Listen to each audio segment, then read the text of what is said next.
بس بس بس بس بس بس بس بس بس Soomaali inuu beriga aad laaway noqdo wax caadi ma aha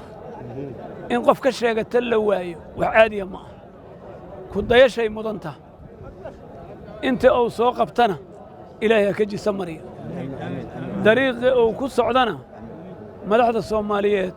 ku dayashay mudanta jiilka soo socdaa inuu ku daydo taariikhdiisa la raadshana waa ku talina aad iyo aad u mahadsantiin ummadda ka soo qayb gashay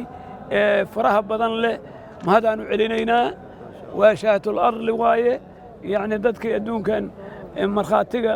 nool ahay waaye janaasadu waxay tahay hadee waa la wada yaqaano culimada joogta ilaahay baan ugu xamdi celinaynaa in nabadan iyo ummadan ay gudoomiye cali ugaas cabdulle ay ka soo qayb gasho waa la ka ilaahay siiyay waana ugu xamdi celinaynaa rabbigeena aad iyo aad u